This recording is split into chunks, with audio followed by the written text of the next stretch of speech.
तसंच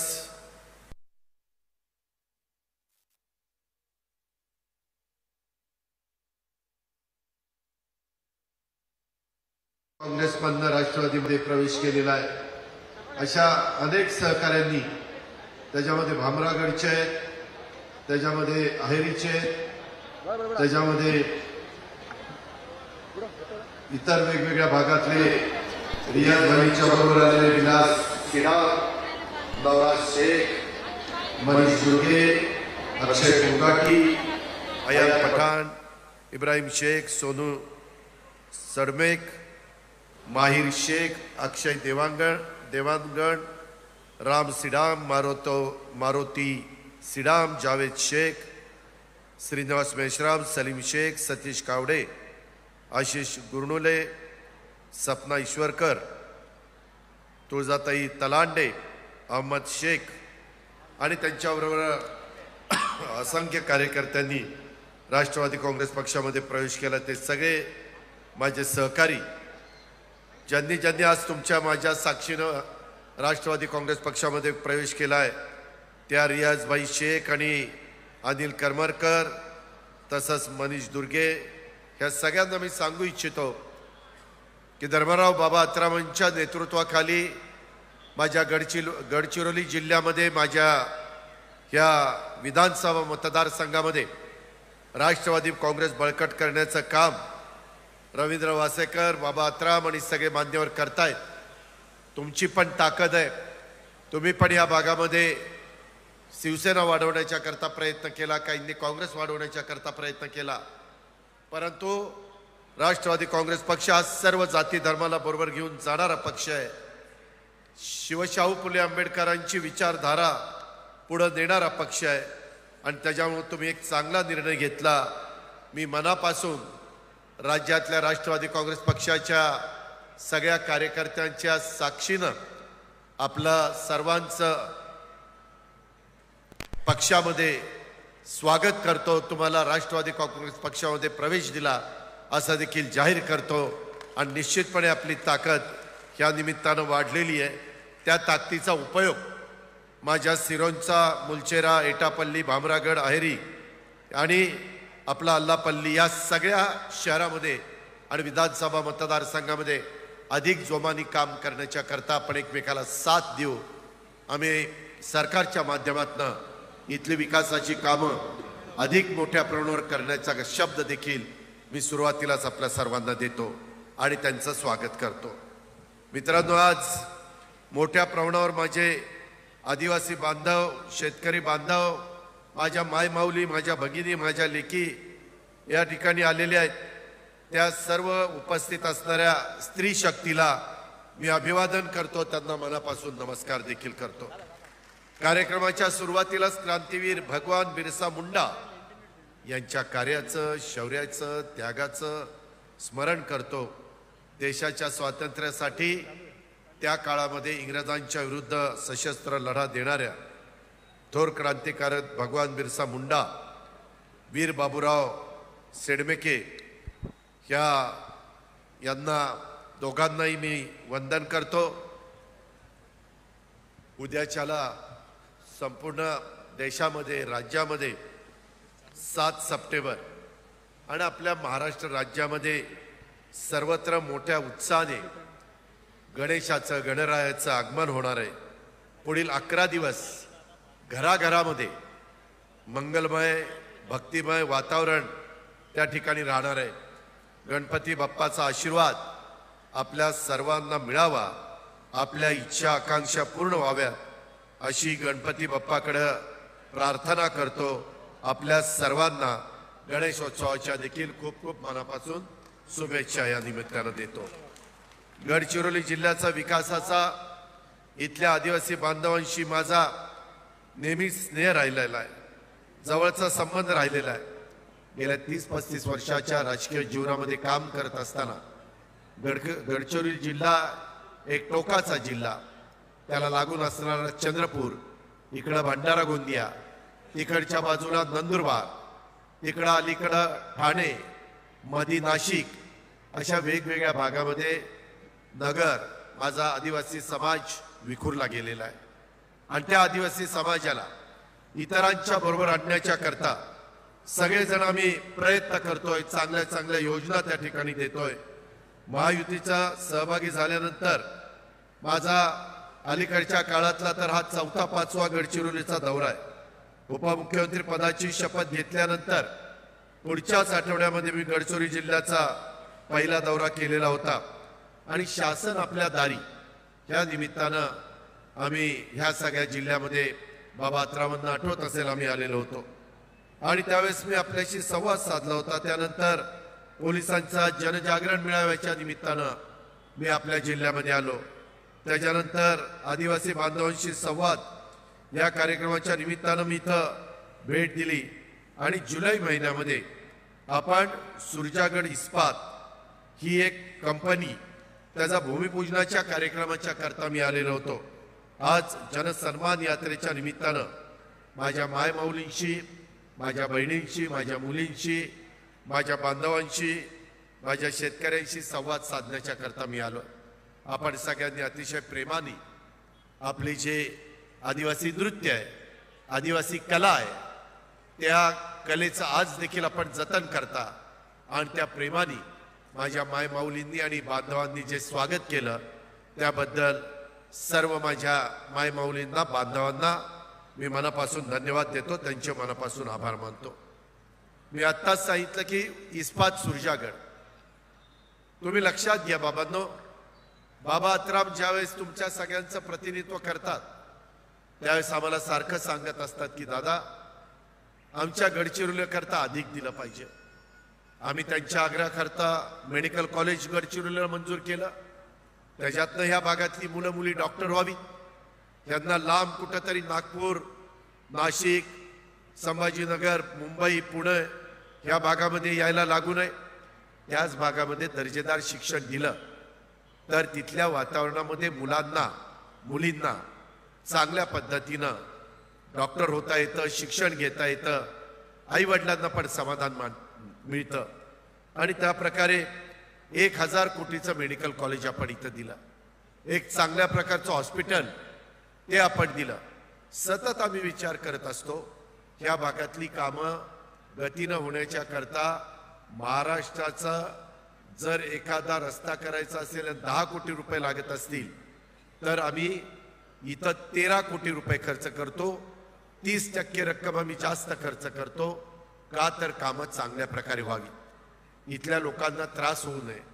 आज देखील मी आपल्याला सगळ्यांना सांगेन की मगाशी मी इस्पात सुरजागडचा उल्लेख केला, मला एक गोष्ट मान्य आहे की बाबांनो त्या भागातल्या मुलांना, मुलींना रोजगार दिल्याशिवाय खऱ्या अर्थाने तिथले आर्थिक परिस्थिती बदलत नाही, खऱ्या अर्थाने तिथं आर्थिक सुबत्ता येत नाही आणि म्हणून मागे आम्ही बाबा अत्रामच्या आग्रहाखातर लॉयड्स कंपनी आणली आणि ती कंपनी कोणसरी आपल्याच गडचिरोली जिल्ह्यातला तो भाग, त्या भागामध्ये खूप मोठे खनिज सापडलेलं आहे। तुम्हाला माहिती नाही त्या खनिजाची किंमत हजारो कोटी रुपये आहे आणि देशात स्टील बनवणारं सगळ्यात चांगलं माईन ही आपल्या कोणसरीला मिळालेली आहे। तिथं 20,000 कोटी रुपयाचा तिथले प्रभाकरन म्हणून मालक आहेत, ते त्या ठिकाणी प्लांट टाकतायत। आता साधारण एक प्लांट सुरू झालेला आहे आणि त्याच्यात 4000 लोक आपण कामावर घेतलेली आहेत। आम्ही आज सगळ्यांना सांगतोय, सुरजागड इस्पातवाल्याला सांगितलं, लॉयड्सवाल्याला सांगितलं की स्थानिकांना काम द्या। त्याच्यामध्ये 4000 लोक काम करतायत, 3200 तिथं महिला आणि पुरुष हे आपल्या गडचिरोली जिल्ह्यातले त्या भागातले तिथं काम करतायत। मी स्वतः तिथं गेलो होतो, आपल्या मोठ्या मोठ्या वोल्वो ट्रक आपल्या मुली चालवतात, आदिवासी समाजाच्या मुली चालवतात, ते आता सकाळी मोटरसायकलवर तिथे येतात, दिवसभर काम करतात आणि संध्याकाळी त्यांच्या घरी जातात, पगार त्यांना चांगले आहेत। आज 800 लोक आम्ही बाहेरची घेतली, का घेतली तर काही टेक्निकल लोक लागतात, काही अधिकारी लागतात, ते त्या क्षेत्रातलं ज्ञान असणारे लागतात। त्याच्यामुळं 800 लोक बाहेरची, 3200 लोक आपली, असं 4000 लोकांना तिथं काम मिळालंय. हे तर पहिला टप्पा आहे. एकूण तिथं 20,000 लोकांना काम मिळणार आहे. 20,000. हे मी सांगितलं लॉइड्स कंपनीमध्ये गुंतवणूक किती आहे? 20,000 कोटीची. आजपर्यंत माझा गडचिरोली जिल्हा तयार झाल्यापासून, अस्तित्वात आल्यापासून एवढी मोठी गुंतवणूक कधी आली नव्हती. आता आम्ही इकडे विमानतळ करतोय, रेल्वे लाईन टाकतोय, त्याच्यातून जे बाहेरच्या भागामध्ये विकास झाला तसा आता आपल्या गडचिरोलीला होणार आहे. आता सुरुवात झाली.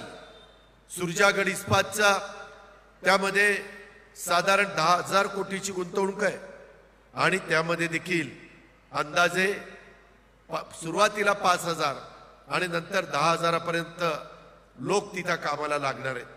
150 एकर जागा असा मी आमदार महाराष्ट्रात तरी कुठं बघितला नाही.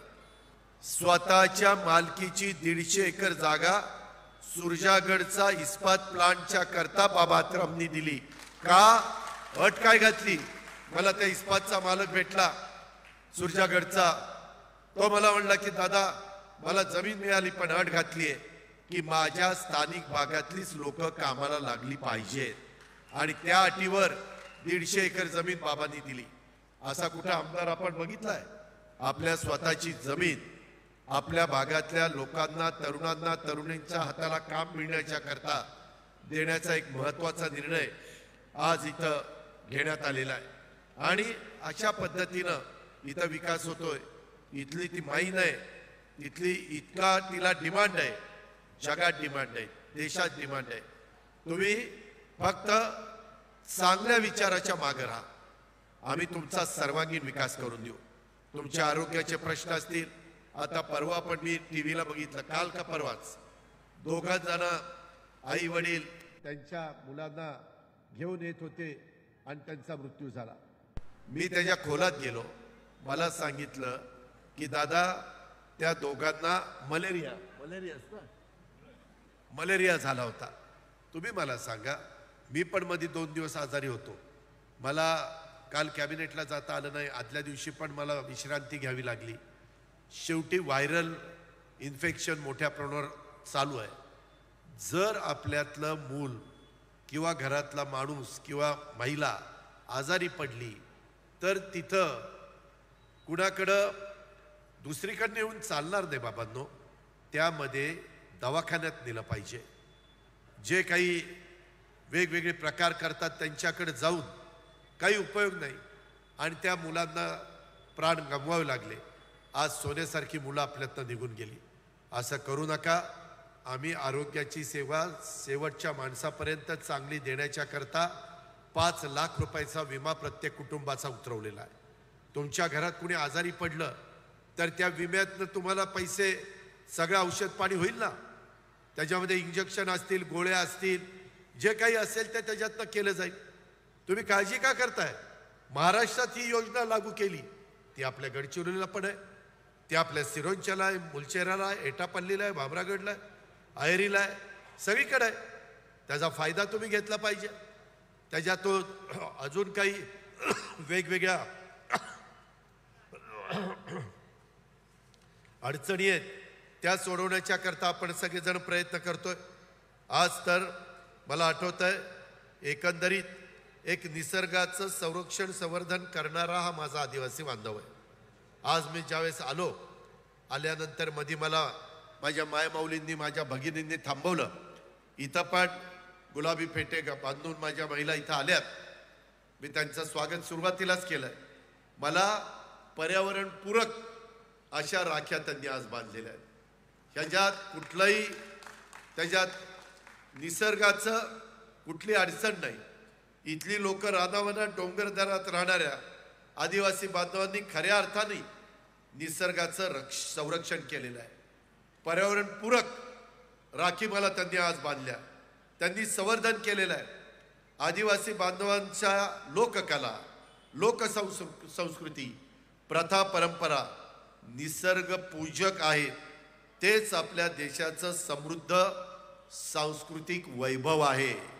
निसर्ग संवर्धनातून मानव कल्याणाचा विचार देतानाच देश रक्षणात आणि राष्ट्र उभारणीमध्ये देखील माझ्या आदिवासी बांधवांनी सातत्याने योगदान दिलेलं आहे। याचा आम्हाला सगळ्यांना, आपल्या सर्वांनाच रास्त अभिमान आहे। आदिवासींची सध्याची पिढी देखील निसर्गाशी, आपल्या संस्कृतीशी नातं कायम ठेवून आहे, आधुनिक काळाचा वेध घेत आहे, उच्च शिक्षण घेऊन जीवनाच्या अनेक क्षेत्रात महत्त्वाच्या जबाबदाऱ्या माझ्या आदिवासी बांधव भगिनी ह्या पार पाडतायत। ही अतिशय आनंदाची आणि अतिशय अभिमानाची अशा प्रकारची बाब आहे। हे केलं पाहिजे। ही कुणाची ठराविक लोकांची मक्तेदारी नाही आहे, तुमच्याकडे पण बुद्धिमत्ता आहे। तुम्हालाही संधी मिळाल्यानंतर त्या संधीचं तुम्ही सोनं करता। आपल्या आदिवासी समाजातली मुलं मुली देखील वेगवेगळ्या प्रकारची क्रीडांगणं गाजवतात, स्पर्धा गाजवतात। माझ्या नाशिकची आदिवासी समाजाची कविता राऊत हिनं देखील जगामध्ये आपल्या भारताचं नाव मोठं करण्याचं काम त्या ठिकाणी केलेलं आहे। अशा कितीतरी जणांची मी नावं सांगू शकतो। महाराष्ट्रातल्या एकूण लोकसंख्येच्या जवळपास 9 ते 10% लोकसंख्या ही आपल्या आदिवासी समाजाची आहे। देशातील पूर्वेकडील राज्य वगळता मध्य प्रदेश राज्याच्या पाठोपाठ माझ्या महाराष्ट्रामध्ये आदिवासी समाजाची संख्या मोठी आहे। माझ्या आदिवासी समाजाला विकासाच्या मुख्य प्रवाहात आणल्याशिवाय राज्याचा सर्वांगीण विकास होऊ शकत नाही, याची आम्हाला सगळ्यांना जाणीव आहे। म्हणूनच आम्ही त्यांच्या विकासासाठी प्रयत्न त्या ठिकाणी करतोय। आम्ही सामूहिक जीवन पद्धती, सामूहिक निर्णय, आवश्यक तेवढंच पिकवणं, जंगलाचं संरक्षण करणं, अशा अनेक अनुकरणीय प्रथा परंपरा माझ्या आदिवासी बांधवांनी, माझ्या मायमाऊलींनी जपलेल्या आहेत। आदिवासी समाजाने कधी निसर्गाच्या विरुद्ध पाऊल टाकलेलं नाहीये। निसर्गाच्या नियमाप्रमाणेच आदिवासी बांधव आपलं जीवन जगत असतो।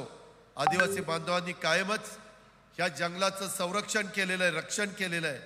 निसर्गाचा समतोल राखण्याचं काम ह्या माझ्या आदिवासी समाजाने केलेलं आहे। त्यामुळे आदिवासी समाज हेच खऱ्या अर्थाने निसर्ग पुत्र आहेत आणि निसर्ग पूजक आहेत, निसर्ग रक्षक आहेत असं म्हटलं तर ते चुकीचं ठरणार नाही। आणि म्हणून मी अर्थसंकल्प सादर करत असताना जास्तीत जास्त मला ह्या समाजाला कसं देता येईल, ह्यामध्ये आमचे नरहरी झिरवाळ आहेत, ह्यामध्ये आमचे बाबा आत्राम आहेत, ह्याच्यामध्ये नितीन पवार आहेत, ह्याच्यामध्ये आमचे डॉक्टर लहामटे आहेत, ह्यामध्ये आमच्या हिरामण खोसकर आहेत, कितीतरी माझ्या आदिवासी समाजाच्या लोकप्रतिनिधींची नावं घेता येतील। आज मी तुमच्याकडे कशा करता आलो? बाबा आत्राम, आम्ही जनसेवक आहोत, जनतेचं सेवक आहोत। तुम्ही जनता आहे, आम्ही जनतेचा सन्मान करण्याच्या करता काढलेली ही जनसन्मान यात्रा आहे। ह्या यात्रेच्या निमित्तानं आपल्या कुठल्या योजना आहेत? आपला राष्ट्रवादी काँग्रेस पक्षाचा हेल्पलाईन नंबर आहे 9861 71 71 71। त्या हेल्पलाईनवर तुम्ही व्हॉट्सअप केला तर तुम्हाला सगळी माहिती पाहिजे ती मिळू शकते। मी यावेळेस अर्थसंकल्प सादर करत असताना मी आता माझ्या मायमाऊलींना भेटलो, त्या राखी बांधत होत्या, मला बांधली, सूरजला बांधली, माझ्या बाबा आत्रामांना बांधली, सगळ्यांना बांधल्या, प्रेमापोटी बांधल्या।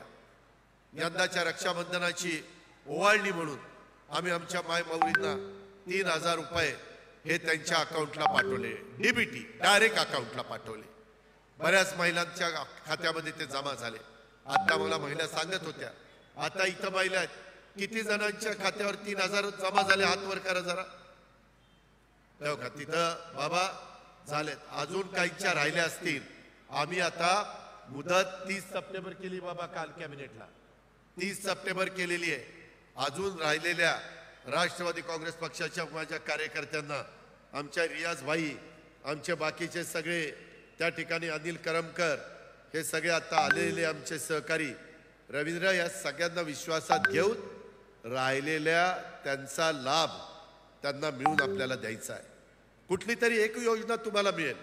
संजय गांधी निराधारचे 1500 रुपये मिळत असतील ती मिळेल। जर त्याच्यात तुम्ही बसत नसाल, 2.5 लाखाच्या आत तुमचं उत्पन्न आहे, तर तुम्हाला मुख्यमंत्री माझी लाडकी बहीण योजना आहे, ती त्या ठिकाणी तुम्हाला मिळेल। महिन्याला ते पैसे तुम्हाला मिळणार आहेत। तुम्हालाही काहीतरी वाटतं ना की की आपण आपल्या प्रपंचाच्या करता काही स्वतः घ्यावं.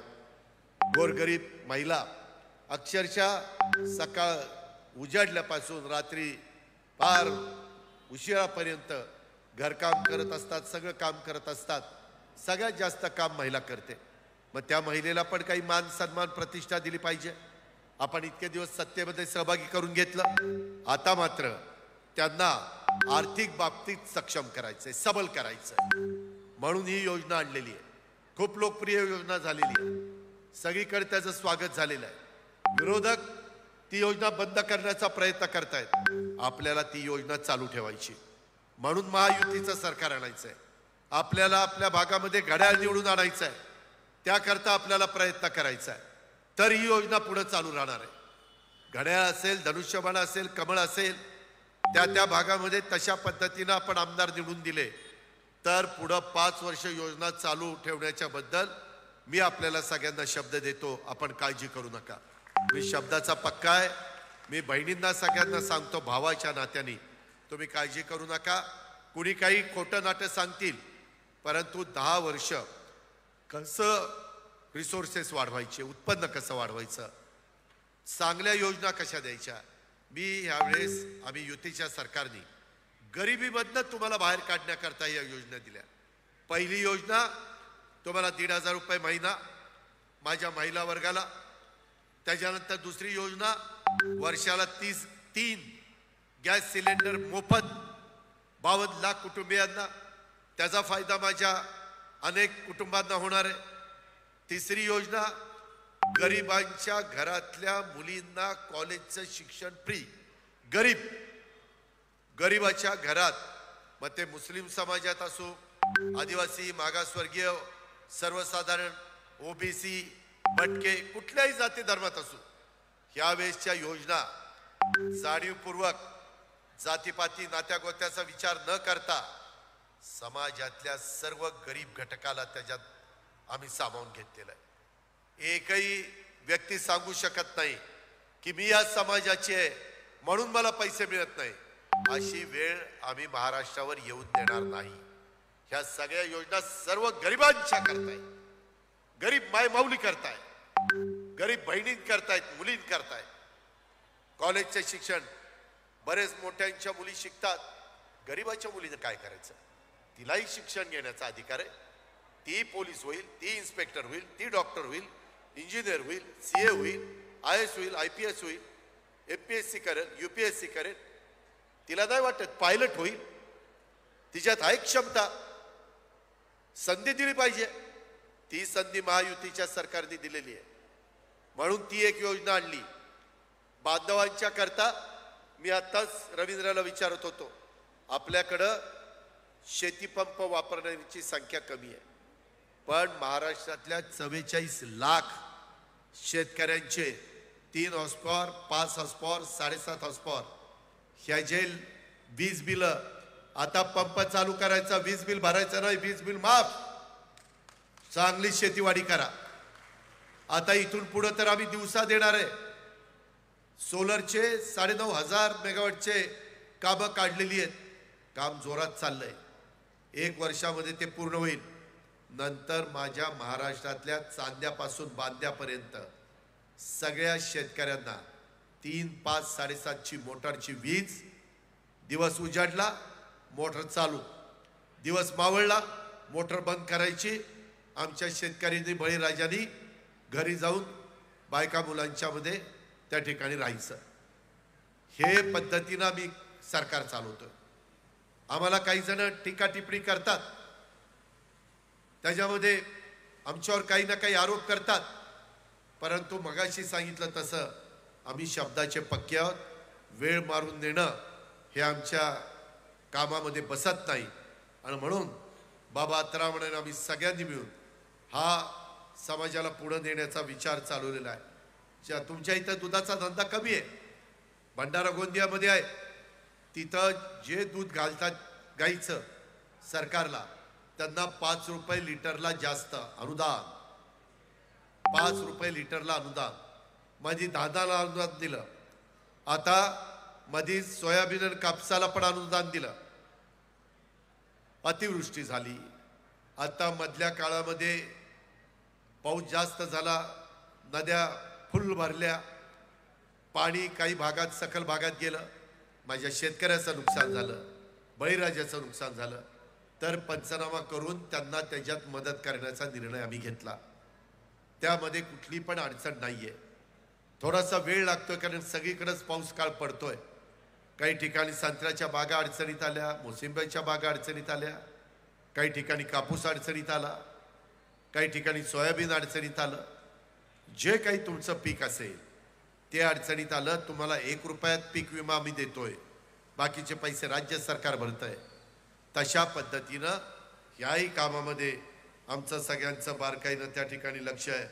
आणि म्हणून माझी तुम्हाला सगळ्यांना विनंती आहे की आदिवासी बांधवांना विकासाच्या मुख्य प्रवाहात आणण्याच्या करता आम्ही जो निधी देतोय तो निधी त्याच्यामध्ये समाजाचं भलं कसं होईल ह्या पद्धतीनं आमचा सगळ्यांचा प्रयत्न त्या ठिकाणी चाललेला आहे. चंद्रपूर जिल्ह्यातून ज्यावेळेस गडचिरोली जिल्ह्याची निर्मिती झाली त्याला 26 ऑगस्ट 82ला झाली, 42 वर्ष आत्ता पूर्ण झाली. या निमित्तानं देखील मी गडचिरोली वासियांना शुभेच्छा देतो. जंगलांनी आणि विविध खनिज संपत्तीनं संपन्न असणारा आपला जिल्हा ही आपल्या जिल्ह्याची ओळख आहे. आता आपल्या जिल्ह्यातच तुम्हाला नोकऱ्या देण्याचं काम बाबा आत्राम, महायुतीचं सरकार आणि आम्ही सगळेजण करतोय. त्याच्यामुळं महाराष्ट्रात, देशात आणि जगात गडचिरोली जिल्ह्याची स्वतःची अशी स्वतंत्र ओळख ही आता निर्माण झालेली आहे. आदिवासी संस्कृतीचं जतन संवर्धन करण्यात, घनदाट जंगलाचं, इथल्या वन्य प्राण्यांचं संरक्षण करण्यात आपला गडचिरोली जिल्हा आघाडीवर आहे. आणि त्यामुळं हे राज्य सकल उत्पादनात ह्याचा वाटा महत्त्वाचा आहे. त्याकरता आदिवासी अर्थसंकल्पामध्ये मी खूप मोठी तरतूद केली आहे. आदिवासी विकास योजनेच्या करता 15,360 कोटी रुपयाची भरीव तरतूद ही यंदाच्या अर्थसंकल्पात केली. 15,360 कोटी आदिवासी समाजाला मुख्य प्रवाहामध्ये सामील करून घेण्याकरता, त्यांच्यासाठीच्या विविध योजनेला पुरेसा निधी देण्याच्या करता हा सगळा आमचा खटाटोप आहे. तुम्ही काळजी करू नका. तुमच्या घरातल्या मुलामुलींना शिकवा, चांगलं शिकवा. त्यांचं शिक्षण पूर्णपणे मोफत आहे. काही काळजी करू नका. कुठल्याही परिस्थितीत साधू संतांचा विचार डोळ्यासमोर ठेवा, वारकरी संप्रदायाचा विचार डोळ्यासमोर ठेवा. व्यसनाधीन होऊ नका. त्यानं कुणाचंही भलं झालेलं नाहीये. यावेळेस माझी तुम्हाला विनंती आहे, लोकसभेच्या निवडणुकीच्या निमित्तानं जरा वेगळा कौल मिळाला. संविधान बदलणार असा प्रचार केला गेला. संविधान बदललं जाणार नाही. तुमचं आरक्षण तुम्हालाच राहणार. त्याच्यामध्ये कुणीही त्याच्यात गडबड करू शकत नाही. तो तुमचा हक्क आहे, तो तुमचा अधिकार आहे. आरक्षण राहणार. तुम्हाला त्या ठिकाणी नोकऱ्या मिळणार. पेसाच्या बद्दल पण परवाच मुख्यमंत्र्यांनी मीटिंग घेतली, त्याच्यातनं पण आपण मार्ग काढतोय. कुठल्याही परिस्थितीत माझ्या महाराष्ट्रातल्या आदिवासी समाजावर अन्याय होऊन द्यायचा नाही असं धोरण महायुतीच्या सरकारने ठरवलेलं आहे. म्हणून माझी तुम्हाला सगळ्यांना विनंती आहे. काही जण असं सांगतात की संविधान बदलणार. आम्ही सर्व समाजाच्या करता संस्था काढल्या. मागासवर्गीय समाजाच्या करता बार्टी काढलंय, मातंग समाजाला आरटी काढलंय, त्याच्यामध्ये माझ्या आदिवासी समाजाला टार्टी संस्था काढली, सर्वसाधारणला सारथी काढली, ओबीसी समाजाला महाज्योती काढली, काही वर्गाच्या करता अमृत काढलंय. काही वर्ग माझा मुस्लिम बांधव इथं आहेत, त्यांच्याकडे त्यांची पण मागणी होती. यावेळेस आम्ही गेल्या महिन्यात लक्ष घालून त्यांच्याकरता मार्टी संस्था काढलेली आहे. माझ्या मागासवर्गीय मुला मुलींना देखील चांगल्या पद्धतीनं स्वतःच्या पायावर उभं राहता येईल, हा त्याच्या पाठीमागचा आमचा दृष्टिकोन आहे. त्याच्यात त्यांनी पण महाराष्ट्राच्या वाटचालीमध्ये महत्त्वाचं काम त्या ठिकाणी केलंय. पुढेही त्यांना करायचं आहे. हा आमचा सगळ्यांचा दृष्टिकोन आहे। म्हणून माझी तुम्हाला सांगणं आहे की मागं लोकसभेला जी गडबड झाली, खोटा प्रचार झाला आमच्याबद्दल। संविधान, घटनेचे शिल्पकार डॉक्टर बाबासाहेब आंबेडकरांनी दिलेलं संविधान इतकं उच्च आहे, जगात नंबर 1चं संविधान आहे, त्याचा आपल्याला सगळ्यांना आदर आहे। आपण आज देखील संविधानाने जे सांगितलं त्या रस्त्याने आपण चाललोय, जे कायदा सांगितलेला त्या कायद्याने आपण चाललोय। कायदा, संविधान सगळ्यांना सारखं, घटना सगळ्यांना सारखी। म्हणून माझी विनंती आहे की ह्यावेळेस जरा इथं परिस्थिती वेगळी झाली आहे। आपल्या घरातल्यांनाच काहींना फोडाफोडी करायचं काम चालवलेलं आहे।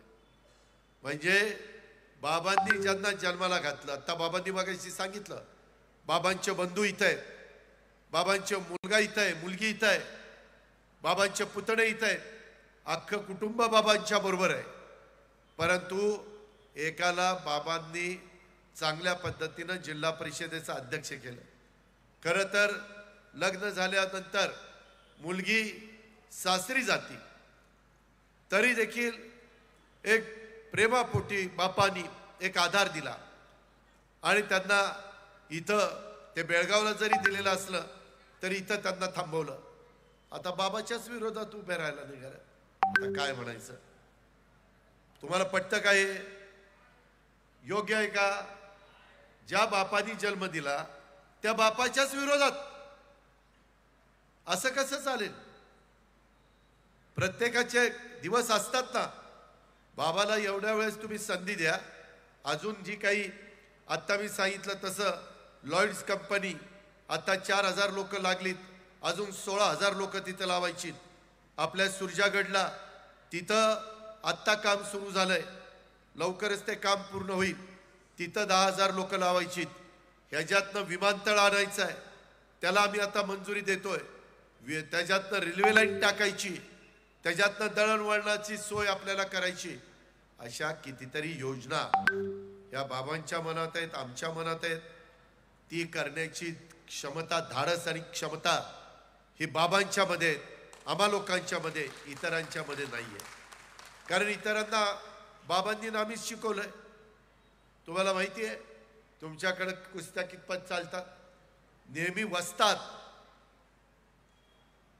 त्याच्या हाताखाली जो शिकतो त्याला सगळे डाव शिकवत नाही, एक डाव राखून ठेवतो, एक डाव वस्तात राखून ठेवतो, बाकीचे सगळे त्यांना सांगतो।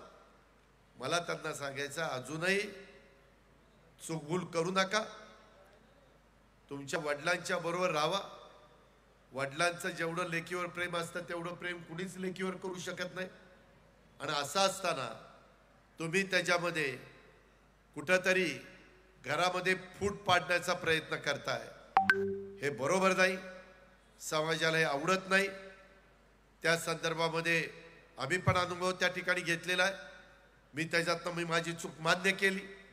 आता मात्र माझं तुम्हाला सगळ्यांना सांगणं आहे, वस्तादनी एक डाव राखून ठेवलेला आहे, तो डाव दाखवायची वेळ येऊन देऊ नका।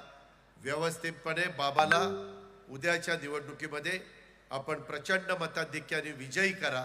त्यांना चांगल्या पद्धतीनं महायुतीचे उमेदवार म्हणून महाराष्ट्राच्या विधानसभेमध्ये पाठवा। बाकीचे सगळं काय असेल ते आम्ही तिकडची जबाबदारी पार पाडू, त्याबद्दल आपण काळजी करू नका। पण ही माझी मुख्यमंत्री माझी लाडकी बहीण योजना, 3 गॅस सिलेंडर वर्षाला फ्री देणारी योजना, कॉलेजच्या मुलींना शिक्षण फ्री देणारी योजना, दुधाला 5 रुपये लिटरला भाव देणारी योजना, माझ्या बांधवांना वीज मोफत देणारी योजना शेती पंपाकरता, आणि माझ्या 12वी डिप्लोमा आणि डिग्री झालेली मुलं मुली आहेत त्यांना प्रशिक्षण देण्याकरता आम्ही 6000, 8000, 10000 असं त्यांना 6 महिने 8 महिने वेतन देणार आहोत। त्याच्यातनं ते शिकतील आणि ते शिकल्यानंतर ते स्वतःच्या पायावर तरी उभं राहतील किंवा त्यांना नोकरी तरी त्या ठिकाणी मिळेल। अशा पद्धतीचं आम्ही चांगल्या योजना महायुतीच्या सरकारच्या माध्यमातून महाराष्ट्रातल्या तमाम जनतेला दिलेले आहेत, सगळ्या घटकाला दिलेले आहेत. आज एवढ्या मोठ्या संख्येने माझ्या महिला इथं जमल्यात, बाकीचे माझे बांधव इथं जमलेत, त्यांना मला सगळ्यांना सांगायचं आहे, बऱ्याचशा इतर पण आम्ही वाडे पाडे तांडे वस्त्या जोडरस्ते योजना ही देखील आपण आणलेली आहे. अटल बांबू समृद्धी योजना ही देखील आपण आणलेली आहे. आपण वन्य प्राण्यांपासून होणाऱ्या नुकसानीची भरपाई ही जी रक्कम आपण वाढवलेली आहे. बिरसा मुंडा कृषी क्रांती योजना ह्याच्या निकषात आपण सुधारणा केलेली आहे. अशा खूप काही योजना आपण समाजाच्या भल्याच्या करता आणलेल्या आहेत. तुम्ही अतिशय इथल्या प्रतिकूल परिस्थितीमध्ये काम करता, ह्या गोष्टीची जाणीव आम्हाला आहे. तुम्हाला माझ्या बांधवांना माझ्या मायमाऊलींना माहिती नसेल, आम्ही त्याच्यामध्ये अजून एक योजना आणलेली आहे. ती म्हणजे 1 रुपयामध्ये, म्हणजे मुलगी जन्माला आली की साधारण ती 18 वर्षाची होईपर्यंत तिला 1,01,000 रुपयेपर्यंतची मदत राज्य सरकार स्वतःच्या तिजोरीतनं त्या ठिकाणी करणार आहे. ही एक फार चांगली योजना आम्ही मुलींच्या करता त्या ठिकाणी आणलेली आहे. प्रत्येकाच्या घरातली, गरिबाच्या घरातली जन्माला येणारी मुलगी हिला आपण 1,01,000 रुपये ह्या ज्या वेळेस तिला पैसे लागतील त्यावेळेस आपण ती त्या ठिकाणी देणार आहोत. अशा प्रकारची ती योजना आपली मुलींच्या करता दिलेली आहे. ह्या पद्धतीनं आम्ही नमो शेतकरी सन्मान योजना ती देखील आपण तुमच्याकरता दिलेली आहे. त्यामध्ये मी मगाशी सांगितलं महात्मा फुले जन आरोग्य योजना, ह्या योजनेकरता 2,450 कोटी रुपये सरकार तुमच्या विम्याच्या करता खर्च करतं आणि तुम्हाला 5 लाखाच्या पर्यंत त्या योजनेचा लाभ देण्याचा वर्षाला ती आपली एक योजना आहे. ह्या पद्धतीनं आपण पुढं चाललेलो आहे. ह्याचा पुरेपूर फायदा माझ्या ह्या भागातल्या आदिवासी समाजाच्या सहकाऱ्यांनी घ्यावा, माझ्या महिलांनी घ्यावा. माझी तुम्हाला विनंती आहे की हे सगळं करत असताना त्याच्यामध्ये सिरोंचा, मुलचेरा, एटापल्ली, भामरागड, आहेरी, अल्लापल्ली ह्या सगळ्या भागातून आलेल्या माझ्या मायमाऊलींना, माझ्या बांधवांना माझी विनंती आहे की ह्या सगळ्याचा फायदा आपण पुरेपूर घ्या. आत्तापर्यंत आम्ही महाराष्ट्रात 1,60,00,000 महिलांना 1,60,00,000 महिलांना 5,000 कोटीचं वितरण केलेलं आहे. आणि आता ती मुदत आम्ही सप्टेंबर एंडपर्यंत वाढवली. ज्या महिला वंचित राहिल्या असतील, काही कागदपत्र अपूर्तता राहिली असेल, तर राहिलेल्या 3-1 आठवड्यामध्ये तुम्ही पण अर्ज करा. अट एवढीच आहे, 2.5 लाखाच्या आतमध्ये तुमचं उत्पन्न त्या ठिकाणी असलं पाहिजे आणि त्याचा फायदा आपण सगळ्या महाराष्ट्राला करून घ्या, तुम्हाला देखील करून घ्या. ह्याच्यातनं ग्रामीण भागातली अर्थव्यवस्था मजबूत व्हायला मदत होणार आहे. ह्याच्यातनं माझ्या मायमाऊलींना हक्काचा जे काही मदत ती त्या ठिकाणी मिळणार आहे. त्याच्यातनं महिला सबल होणार आहे, त्याच्यातनं महिला सक्षम होणार आहे, त्याच्यातनं एक त्यांना भरभक्कम आधार मिळणार आहे. आणि ते काम महायुतीच्या सरकारने केलेलं आहे. म्हणून उद्याच्या विधानसभेच्या निवडणुकीमध्ये घड्याळ, धनुष्यबाण आणि कमळ हे विसरू नका. ह्या भागामध्ये घड्याळ असेल, इतर भागामध्ये वेगवेगळ्या खुणा असतील, त्या सांगण्याचं काम तुम्हाला केलं जाईल. ह्याच निमित्तानं ही जनसन्मान यात्रा आलेली होती. ह्या यात्रेचं मोठ्या प्रमाणावर आपण सगळ्यांनी स्वागत केलं, त्याबद्दल मी आपल्याला धन्यवाद देतो. माझ्या मुस्लिम बांधवांना, भगिनींना पण सांगतो, तुम्ही काळजी करू नका. तुम्ही भारतातले आहात, महाराष्ट्रातले आहात. तुम्हाला पण चांगल्या पद्धतीनं न्याय देण्याची भूमिका ही आम्हा लोकांची राहील, अशा प्रकारची खात्री देऊन पुन्हा एकदा आपल्या सगळ्यांना मनापासून धन्यवाद देतो, आपले मनापासून आभार मानतो. आणि ह्या रक्षाबंधनाच्या निमित्तानं ज्या राख्या बांधलेल्या आहेत, त्या राख्याच्या रक्षाबंधनाच्या साक्षीनं मी तुम्हाला सांगतो की कधी माझ्या मायमाऊलींना आम्ही लोक अंतर पडू देणार नाही. आम्ही त्यांना कुठेही वाऱ्यावर सोडणार नाही. कायम त्यांच्या पाठीशी हे महायुतीचं सरकार उभं राहील हा शब्द देतो आणि आपल्या सगळ्यांची रजा घेतो. जय हिंद, जय महाराष्ट्र. धन्यवाद दादा. इथे उपस्थित असलेले बंधू भगिनी आणि युवतीकडून खूप खूप खूप खूप धन्यवाद आणि तुम्हाला सुद्धा गणेश उत्सवाच्या खूप खूप शुभेच्छा. आपला जिल्हा कार्यकारी अध्यक्ष पदाचा श्री रियाज शेख यांना आम्ही मान्यता देतो. अजित पवार यांच्या मान्यतेने आपण त्यांना जिल्हा कार्यकारी अध्यक्ष पदावर त्यांच्या नेमणूक करत आहोत.